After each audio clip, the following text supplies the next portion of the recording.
పుస్తకం అనేది కూడా నిజంగా ఇట్స్ ఎ గుడ్ ఫ్రెండ్. పుస్తకం హస్తభూషణం అంటారు. Book is a good friend. నిజానికి పాత రోజుల్లో నేను ఇంకోటి కూడా గమనిస్తూ ఉంటాను. మా కజిన్స్ ఫ్రెండ్స్ యుఎస్లో ఉంటారు.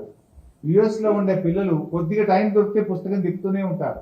ఫ్లైట్లో కూర్చున్న పుస్తకమే, కార్లో కూర్చున్న పుస్తకమే. చిన్నప్పటి నుంచి అక్కడ అలవాటు బాగుంది. డెఫినెట్గా బుక్స్ చదువుతూ ఉంటారు. ఎందుకో నేను మన దేశంలో కావచ్చు, మన తెలుగు రాష్ట్రాల్లో పుస్తక పఠనం చాలా తగ్గుతుంది. బాగా అసలు చాలా తగ్గుముఖం పడుతుంది. ఇప్పటికీ నేను కొంతమంది యుఎస్ పిల్లలు ఇండియాకి వస్తే కొద్దిగా టైం దొరికితే కూడా వాళ్ళ చేతిలో ఒక బుక్ ఉంటుంది, చదువుతూనే ఉంటారు. అంటే మంచి జ్ఞానాన్ని పొందొచ్చు, ప్రపంచాన్ని చదవచ్చు. నీకు నువ్వు ఒక మంచి వ్యక్తిత్వాన్ని పొందడానికి పుస్తకం ఎంతగానో ఉపయోగపడుతుంది. ఆ పిచ్చి ఏంటి ఆ సోషల్ మీడియాలో చూసేటువంటి ఆ వీడియోలు, రీల్స్ చూస్తూ ఉన్నారు. గంటలు గంటలు రీల్స్ చూస్తూ సమయాన్ని గడుపుతూ ఉన్నారు.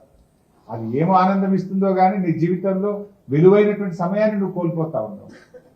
నిన్ను నువ్వు తీర్చిదిద్దుకోవడంలో, వ్యక్తిత్వాన్ని పెంచుకోవడంలో, సమాజాన్ని అర్థం చేసుకోవడంలో, ప్రపంచాన్ని చదవడంలో నువ్వు ఫెయిల్ అవుతా ఉన్నావు. ఆ వీడియోలు ఏమొస్తుంది?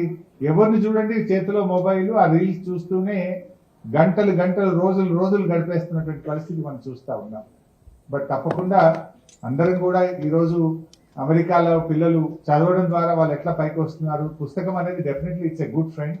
చదువును మనం చిన్నప్పటి నుంచే పిల్లలు అలవాటు చేయాల్సిన అవసరం ఉంది. ఇవాళ తల్లిదండ్రులు కూడా ఎట్లయిపోయిందంటే బిడ్డ అన్నం తింటలేడంటే చేతిలో మొబైల్ పెడుతున్నారు, బుక్క నోట్లో పెడుతున్నారు. వాడు గబ్బా గబ్బా తింటుండే. ఫోన్ చేతిలో పెడితే తినుడు అయిపోయాడు. ఫోన్లో చేతిలో పెట్టాలి, తల్లి అన్నం పెడతా ఉంది. పాత రోజుల్లో అమ్మమ్మనో నాయనమ్మనో చందమామను చూపించి మంచి కబుర్లు చెప్తూ, నీతి వాక్యాలు చెప్తూ, నీతి కథలు చెప్తూ పిల్లలకు ఆడిస్తూ బాగా భోజనం పెట్టేవాళ్ళు. ఇప్పుడు వాళ్ళకు ఒప్పుకుపోయిందా, మరి వీళ్ళకు ఒప్పుకుపోయిందా, ఈ మార్పు దేనికి సంకేతమో తెలియదు. కానీ మొబైల్ ఇవ్వాలి, బుక్క నోట్లో పెట్టాలనే పరిస్థితి వచ్చేసింది. మరి దాంట్లో సమాజం ఎప్పుడైనా కూడా ఇచ్చే సైకిల్ మనం చూస్తూ ఉంటాం. అనేక విషయాల్లో కూడా మళ్ళీ పాత తరం పద్ధతులే వస్తూ ఉన్నాయి. ఇప్పుడు భోజన విషయాల్లో, ఆహార అలవాట్లో చూస్తే బ్యాక్ టు సైకిల్ వచ్చింది. మళ్ళీ జొన్న రొట్టెలకు, గట్టలకు, లేకపోతే రకరకాల ఆహార అలవాట్లు మనం చూస్తున్నాం. Back to cycle.